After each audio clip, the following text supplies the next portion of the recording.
I'm going to introduce some things about the linear equations first, and then I would go back to talk about some linear algebras we need later on. And so first, let us take a look what does it look like with a linear system of the equations. So this is the title of our chapter, is linear system of equations. And then you can see there's another things here. That's the first part is the equations one. This is the first part, and then we have the second part. If we have the time, and then we would cover the second part of the discussions.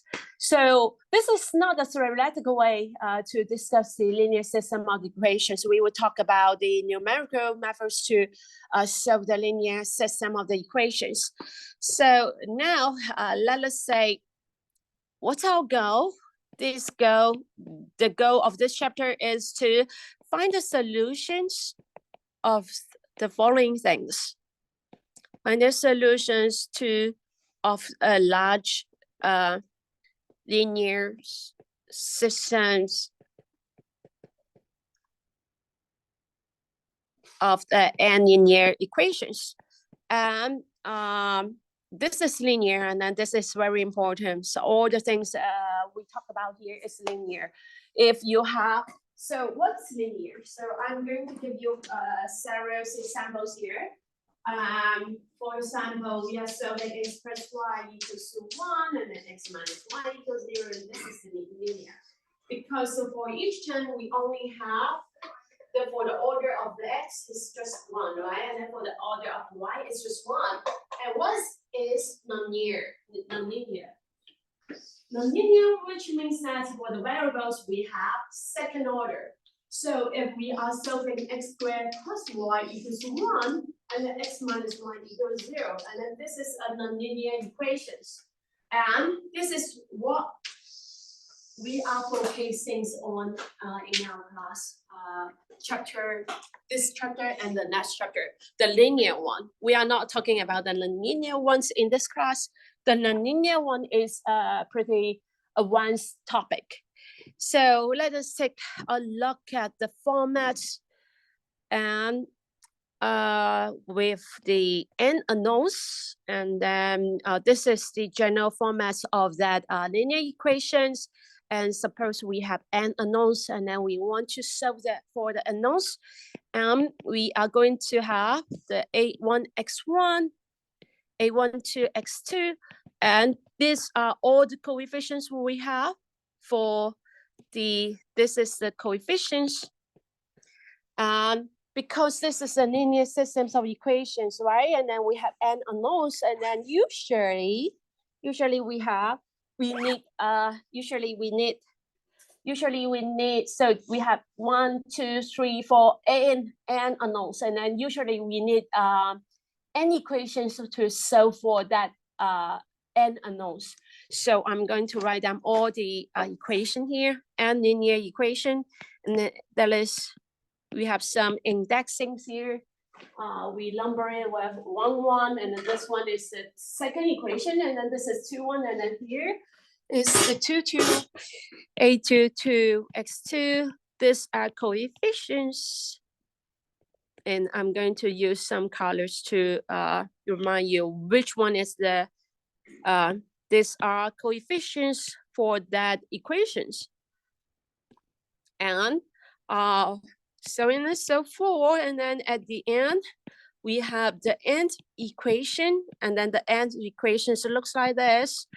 The n and xn, and this is the n coefficients in the n equation. So we have a and n, and these are the coefficients we have.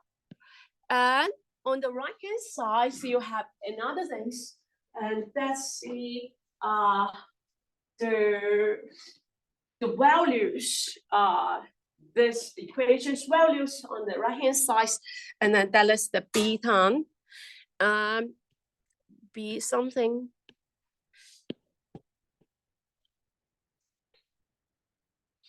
And we are going to, we are going to collect all these coefficients together and then the right-hand side sense and write this linear systems of equations into matrix font. And I hope most of you have learned something about the linear algebra. Anyone who don't know linear algebra? Matrix. Who don't know matrix? Okay, everyone knows matrix, right? Who knows matrix? Raise your hand. Okay, everyone raise your hand. Thank you. And this is a quick survey. So I'm going to write this into the matrix form. And we are going to write this into the matrix form, right into matrix form. And I'm going to say, okay, this is the matrix form AX equals to B. And I'm going to define the A. And then where the M is an M by N matrix. M by N matrix. And the A looks like this. A equals to the A11, A12, and then A1N. And this is the numbering for those coefficients. We do it with purpose because we want to make it into the matrix form, AN2, and then to the ANN. And this is the matrix, the coefficients matrix A. And then what about the B, the right-hand side part? And for the right-hand side part, the B looks like this. The B is defined with B1, B2, and then all the way to Bn. And we also want to connect all the X unknowns to one column vector. So I'm going to write the X here. The X, it looks like this. X1, and then X2, and then all the way to Xn. And how does the matrix multiplications works? So if you take a look at the matrix multiplications, it works in this way. If I am going to calculate the first elements for the AX, so the first elements, if I am going to calculate the first elements for the AX, and then what does it look like? So let me remind you something about the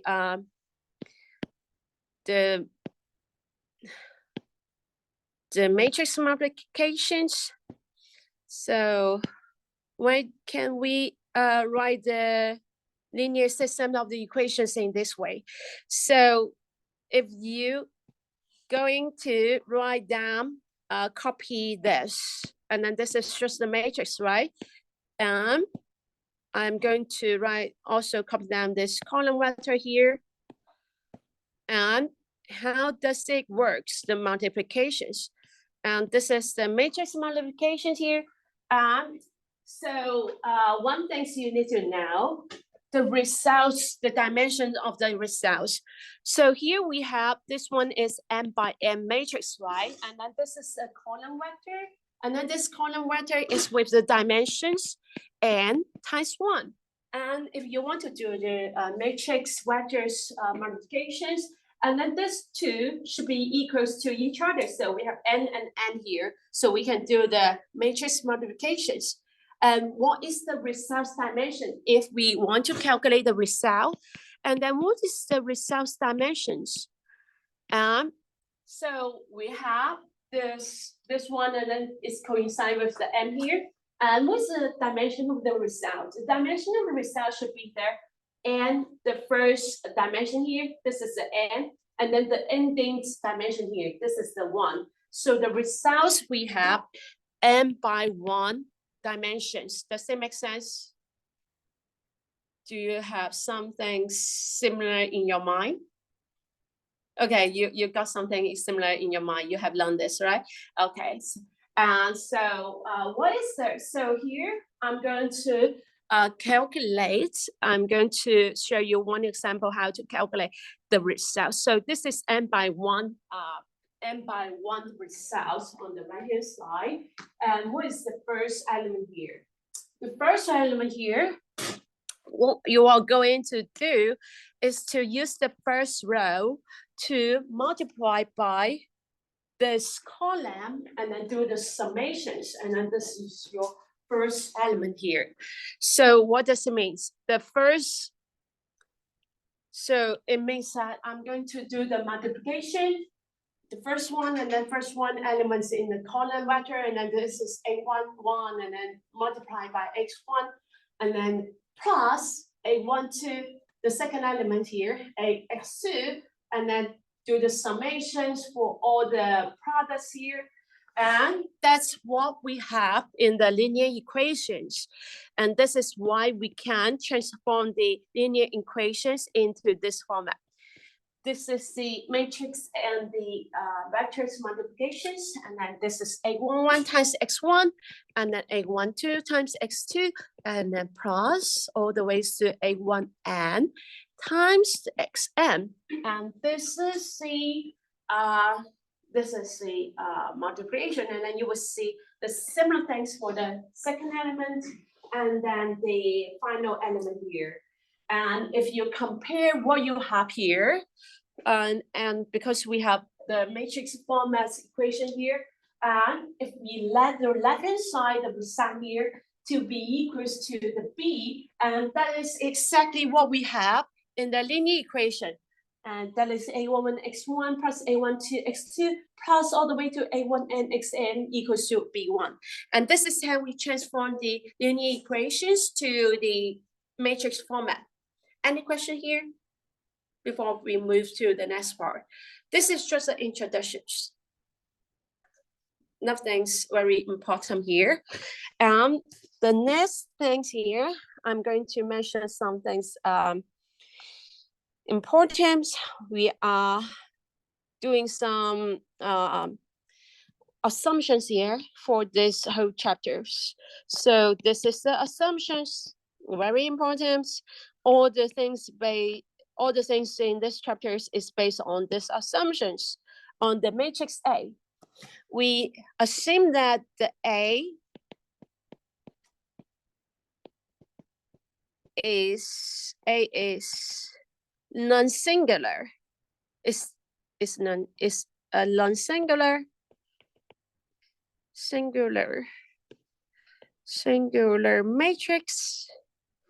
And then we also say this is a real matrix. We are not dealing with any complex number here. We are dealing with the real number matrix.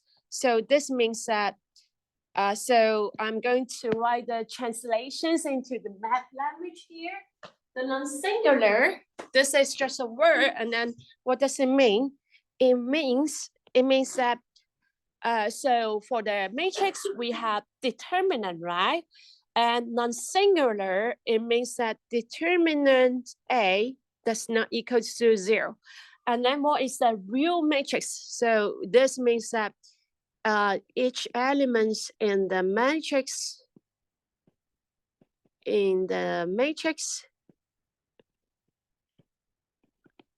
is a real number. So for all the elements in the matrix, they are real numbers. We don't have any complex numbers here. We restrict our discussions on the real matrix and non-singular matrix.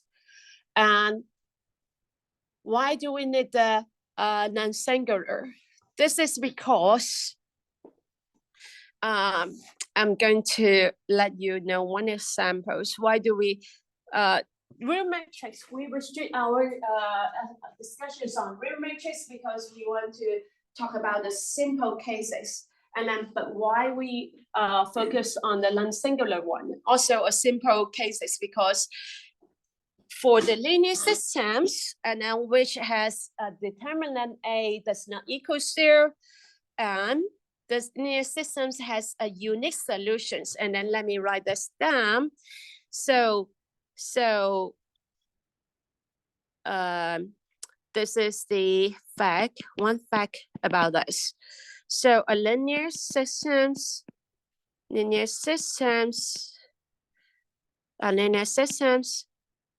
has a unique solution if and only if, and this is the shortcut for the if and only if and only if the determinant A does not equal to 0. And this is also called the matrix is non-singular. X is non-singular. And this is what we have here. What does it mean by has a unique solutions? The first meaning is that it has a solution. And then the second meaning is unique. So existent and uniqueness. So I'm going to give you one examples about not unique example, and then or another is does not exist any solutions example here. So let us take a look at one of the simple example here. And so example 1.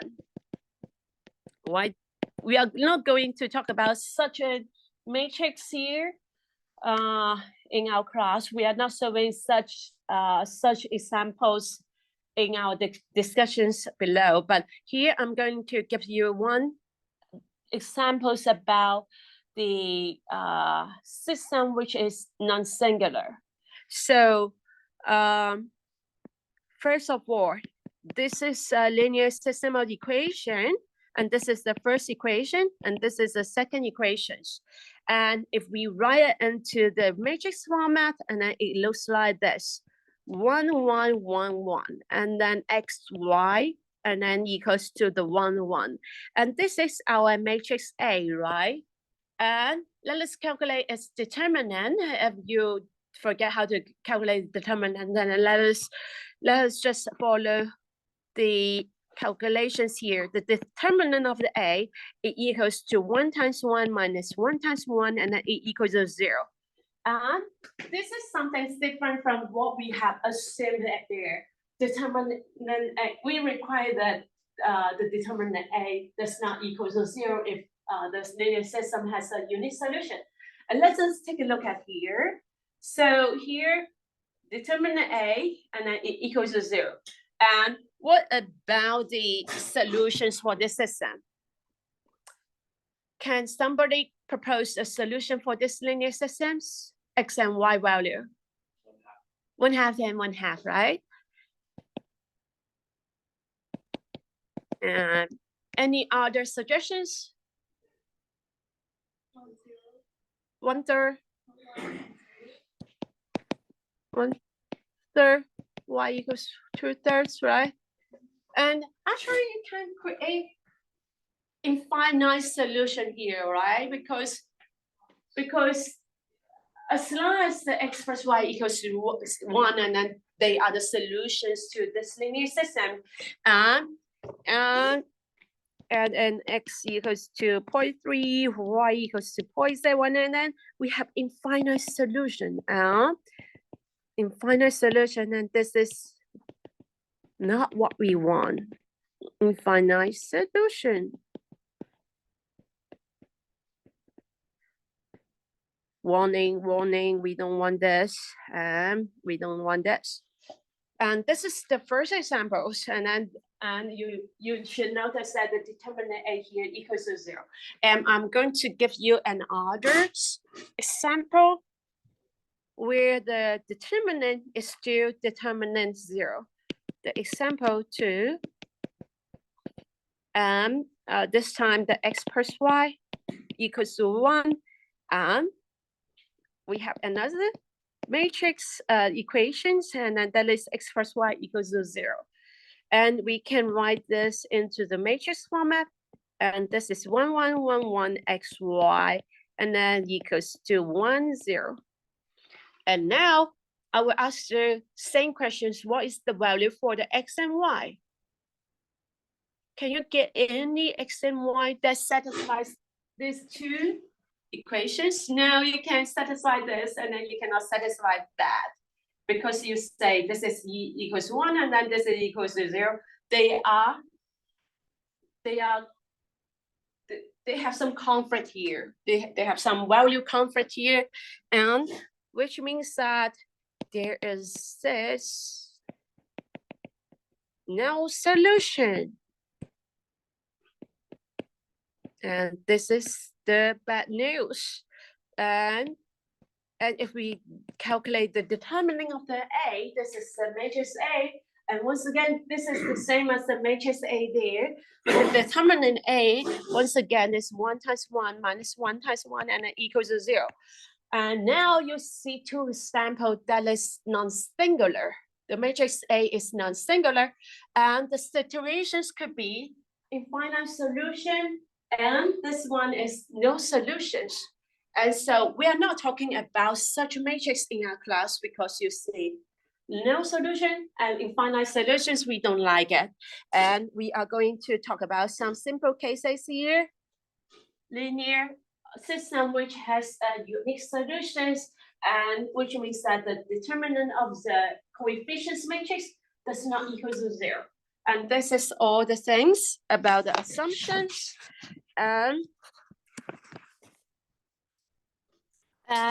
So next part, you have already seen a lot of matrix thing here. So let us record some linear algebra knowledge about the matrix first. So here the matrix. So sometimes I will write the matrix in this way. So this is the linear algebra block, and then this is something you need for the session 1, session 2, and then I will going to review more linear algebra knowledge in the session 3, session 4 if we need it. And sometimes we will write the matrix in this way, and we can have, so a matrix A, if it is with the elements A, I, J, something similar to what we have there, and then we can below it in this way. We'll be denoted in this way, A, and then we use the parentheses here, and then this is the example elements in the matrix Aij, and this is one way we represent the matrix. And the matrix could be m by n, or this is a square matrix. If m by n, this is a square matrix, and then if this is m by n, and this is a rectangle matrix, if the m does not equals to n. And this is some things about the matrix, and just the introduction things. What about the transpose of a matrix?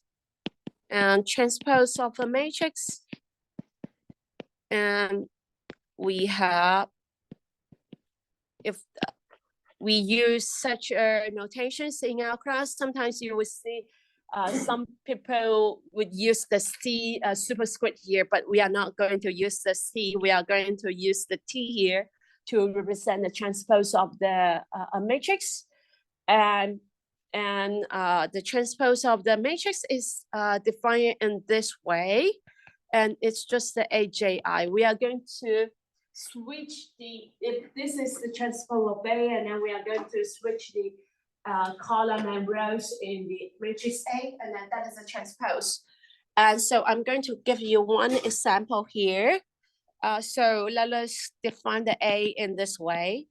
It's 1, 2, 3, 4, 5, 6, 7, 8, 9, 10, 11, 12, and then 13, 14, 15, 16. And this is the matrix A. And then what about the transpose of the matrix?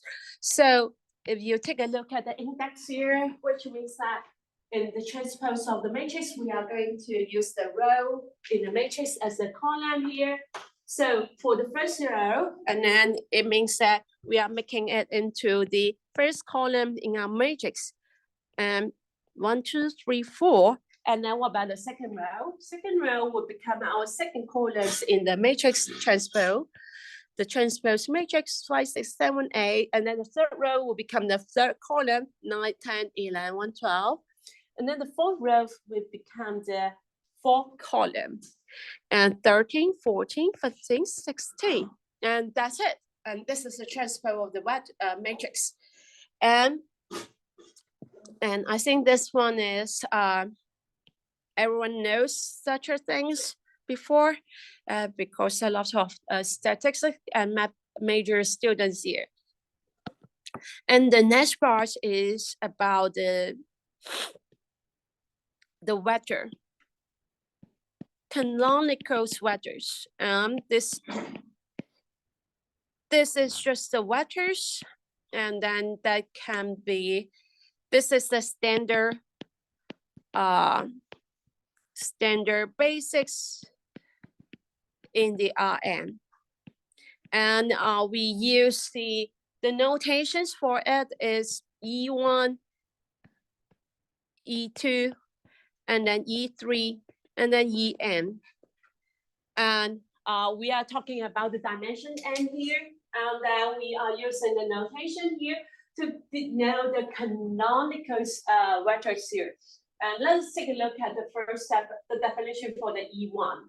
So for the E1, it equals to 1, 0, 0, and at the end is 0. We have n elements here. And for the E2, I'm going to put the 1 into the second place. And for the rest of the elements, I'm going to put it to 0, 0, 0. And for the En, I'm going to put the 1 in the nth place. And for the rest of all, and I put 0 on the other places. And that is the definition of the E1 to the En, the canonical vectors. And they are the basics, the standard basics for the Rn. And when we talk about the basics, it means that we can represent any vectors in the Rn with such a basis. Does it make sense? If you have a vector, it looks like this. If you have a vector V, and then it equals to 3, 4, 5. Let's say this is R4, right? And this is one example.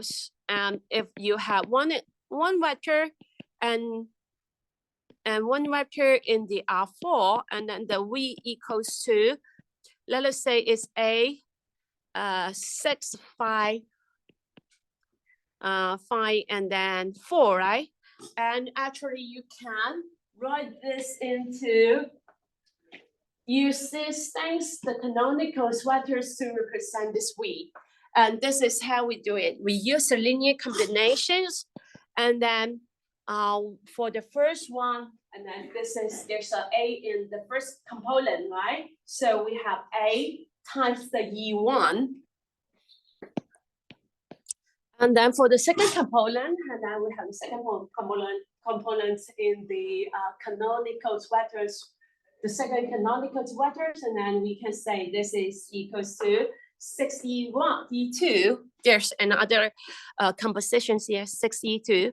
And then for the third component, 6, 5E3, and then 6E4, and 4E4. And because we have a coefficient here, the components, the fourth component is 4, and then 4 times the E4 is just the fourth component here. So let me just write that down. So this one is just 4 times the fourth vectors, the fourth canonical vector.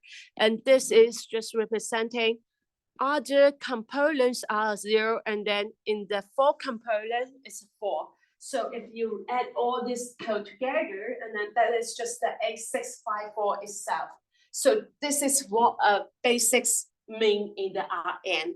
It means that it can, any vectors from the Rn, and it can be represented by a linear combinations of this canonical vectors.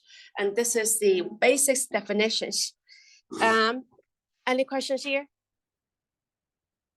No. And the next part is the products, the inner products of two vectors. Inner products of two vectors, inner products. And Also in this class, we are using column vectors to represent one vector. We are not using the row vector.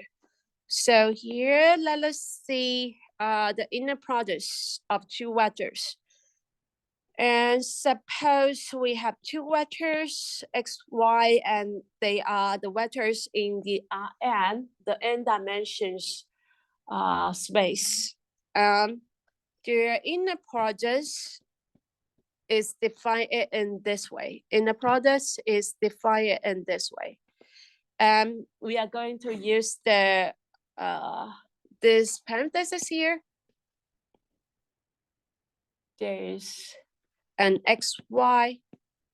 Sometimes we use the round one, and then sometimes we use this angle one.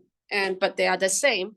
And we are going to do the inner products in this way, and we are doing the summation of the product for each component. And you can also write it in this way because this is column vector, and then you can represent it in this way. The transpose of the x, and then do the multiplication with y. One of the example here we have, so for examples, we have x equals to 1, 2, 3, and then the y equals to 2, 3, 4. And this means that the inner product, it's the first component here, it should be x1 times y1. So that's 1 times 2.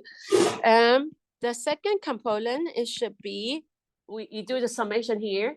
And so the second component is the second component times the second component in the y. And then plus the third component is the x. And then the third component in the y. And all the things, we do all the things, do all the products, and then do the summation. And then we got 20. And this is it. This is the inner product of these two vectors. And once we get the definition of the inner product, we can define the norm of the vector. A norm of the vector here. So sometimes we use the norm to see how big a vector it is. So this is a Euclidean. Let me double check my spelling. Euclidean's norm of a vector. And we would also talk about the norm of the matrix if needed, but at this time, we don't need the norm of the matrix at this moment. So let's focus on Euclidean norm of the vectors. It is defined in this way, and then we are using this notation, the subscript 2 here, because if you take a look at other definition, we have infinity norm, we have the one norm, we have normally, usually we have three different types of the norm for the vector. The infinity norm, and then we have a subscript infinity here, and we also have the one norm here. And this is the Euclidean norm, and then we use the 2 subscript here, and then it is defined in this way. It's the square root of the inner products of x with itself, and then this is the definition of the Euclidean norm. And if you make use of that inner product definitions, and then you will see this is defined by square root of the summation I equals to 1 and to the n and then xi square. This is the Euclidean norm of a vector.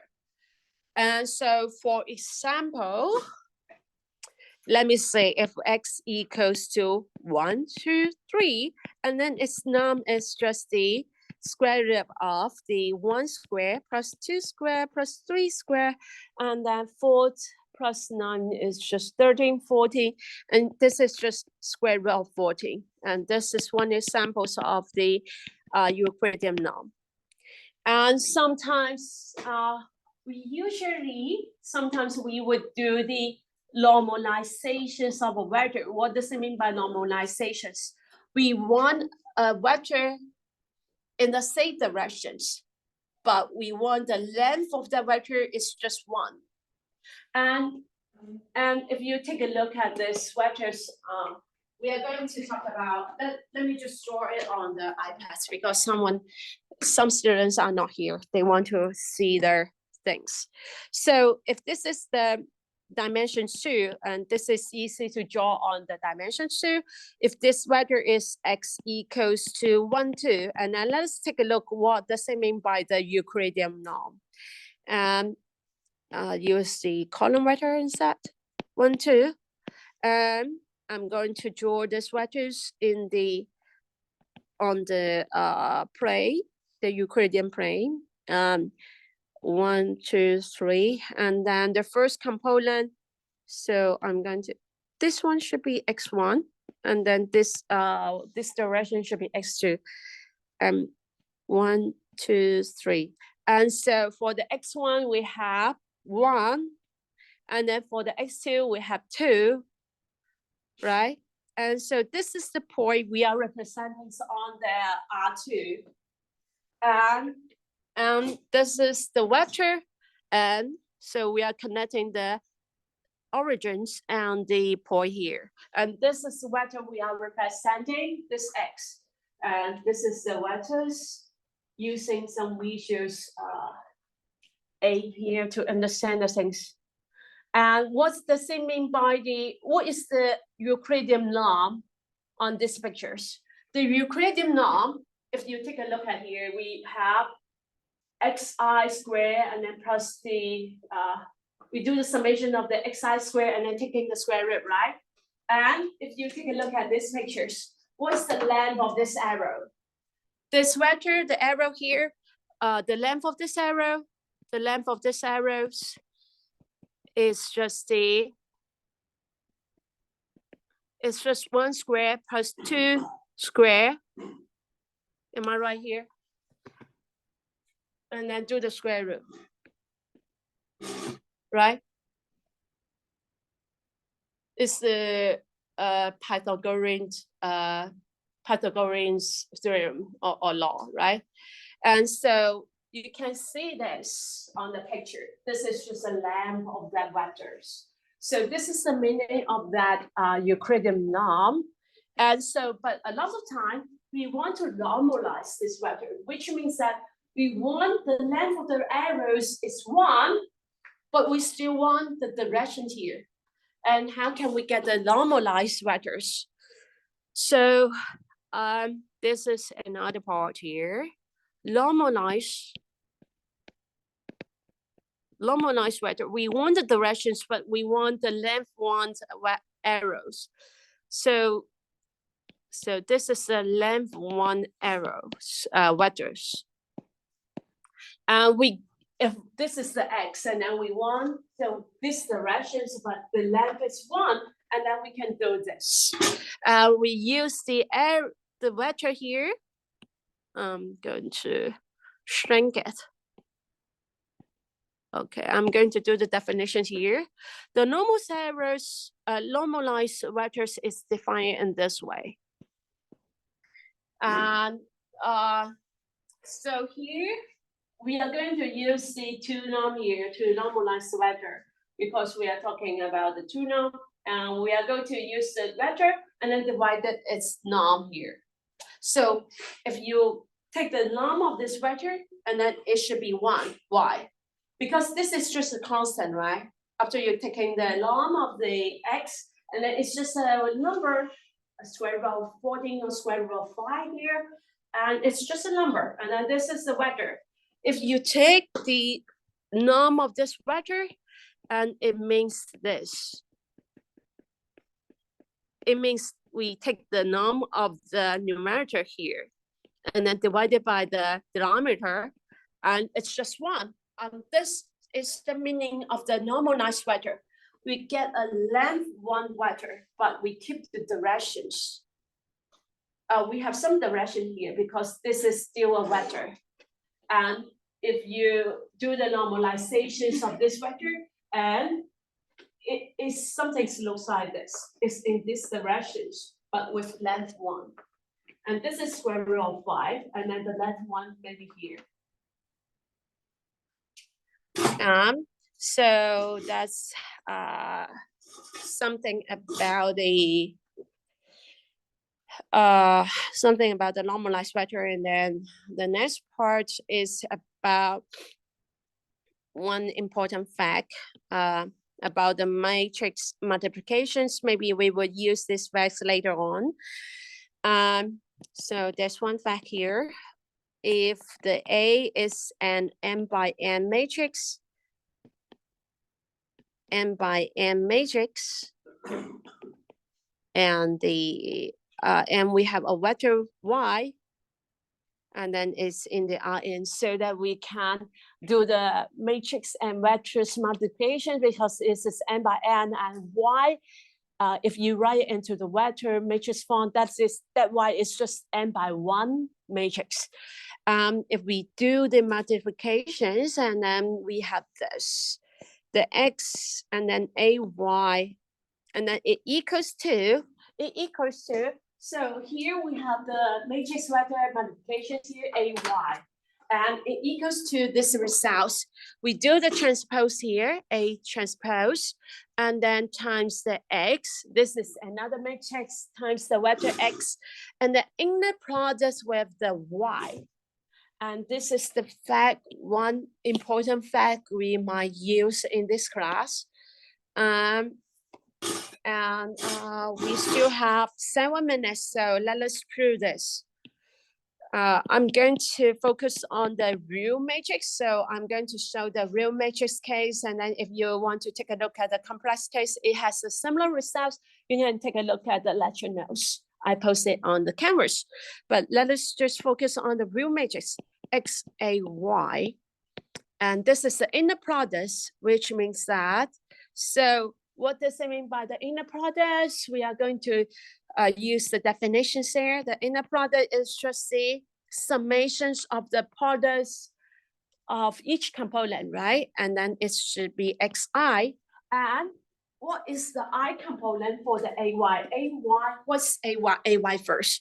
So A is an n by n matrix, right? And what about the y? Y is just n by 1. So ay is just the, so we skip the those dimension here. The beginning dimension is n, and then the end dimension is 1. So for the ay, we have dimensions n by 1. And so what about the ay, the I components for the ay? The I components for the ay is just the, if you do the matrix multiplications, and so I should mention this, the ay should be the sigma sum k equals to 1 and aik and then yk. And this is the I components in the ay. And why is this? This is because, so let me go to the general format for the A, and then this A21, A22, and then all the way to A2n, and AN1, AN2, and all the way to AN. And this is Y1, Y2, and then YN. If we want to calculate the I components in the AY, this is the AY result, right? And if we want to calculate the AI component, we are going to use the I row to multiply by this column here, right? So let us take the I row, I1, I2, and then AIN. And we multiply it with the Y1, Y2, YN, and that is the I component. And this I component, if we do the, we write out all the expressions here, it should be AI1 times AY1 times AI2 times Y2, and then plus all the way to AIN, YN, right? And if you write these expressions, and then you will see this is just the changing index here, 1, 1, 2, 2, and then let us replace it with k, and then that's the index change from 1 to n, and that's the notations we have here. Does that make sense? So we are going from the matrix format here and do all the multiplication for I component, and then we can write it into this way. And then also, if we write it into the sigma sums format, and then so that we have this format in the AY for the AY's I component. Does it make sense? Any questions here? If you don't have any questions, I'm going to go to the next step in the derivations. So from here, we are going to write out the sigma sum I equals to 1n, and then I will bring this xi into here. And so the sigma sums notation here, and then xi, aik, and then yk.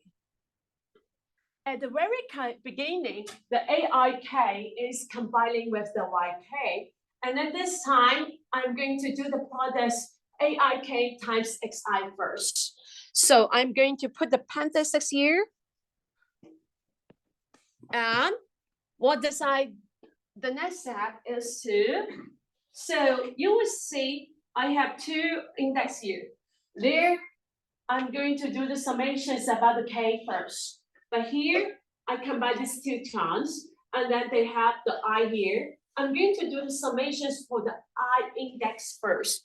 So which means that here, I'm going to I equals to n, and then I'm going to do the summations for all the I index first. And then after you do the summations, and then you multiply, I'm going to put the yk out of here. And this is the yk.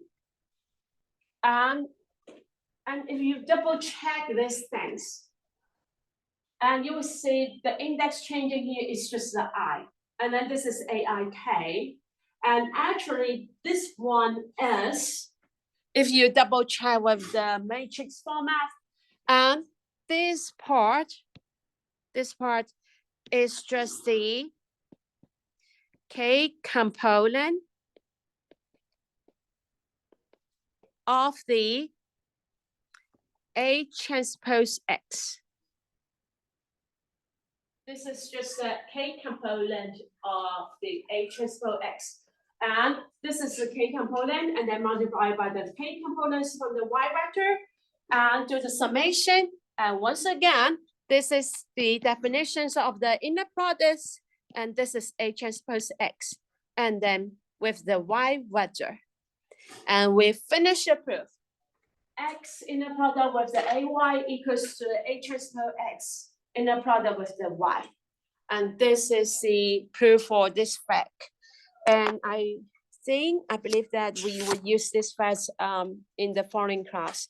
And this is the introductions of the linear system of equations. We would keep talking about the linear system of equations next week after the midterm exams. And good luck to your midterm exams. And if you want to know something funny about the Spring Festival, and then you can come over here. Our class, some students from our class write some very funny Spring Festival wishings in my class, in my office hours. You can take a look at the photos here. Yeah. 我发现我第二次作业，我查完之后我没点那个提交，就是我第一次点，但是我第二次作业是我就是交上去，但是我忘记提交了。你再提交一次呗。我就刚刚才发现，然后我就点了提交。哦，你先一个 email 给我，我帮你 check 一下，因为你这样子说，我回去又给忘了。哎，老师，那个就一开始说的那个这个 optimal 是什么？optimal 是那个 H0，就是第3的第4题来的。哪个？你要 go to the practice exam。对，我说的 optimal 是那个。你有把那个 practice exam 做一次吗？还没呢。还没呢，我好担心哦。老师，总共几道题？总共7道题。总共7道。基本都在这里出了。哦，就是。所以题会多，因为基本都在这里出，只是变了一些 number。老师，那个你就是practice exam，你会给那个 solution？都在 homework 来的，所以 homework solution 就是它的 solution。我懒，所以我不会给你们新的。好，行。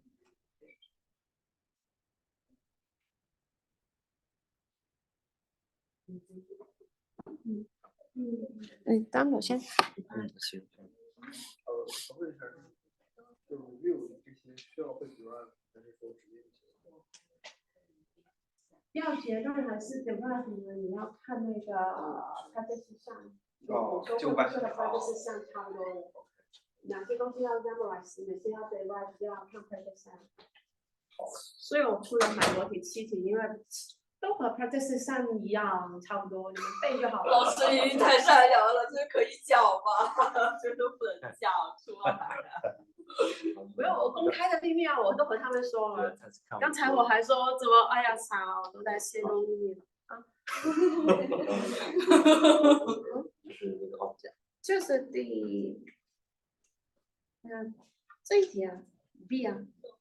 就是 lecture notes 上面讲过怎么算，但是你要知道，你可以背那个公式，但是我不会再 include 到那个 cheat 里面。对。所以会7道题就拼你们手速背诵还有手速。没事，我们上一节课我们写到手都快断了，我们就是密密麻麻默写1页，就是2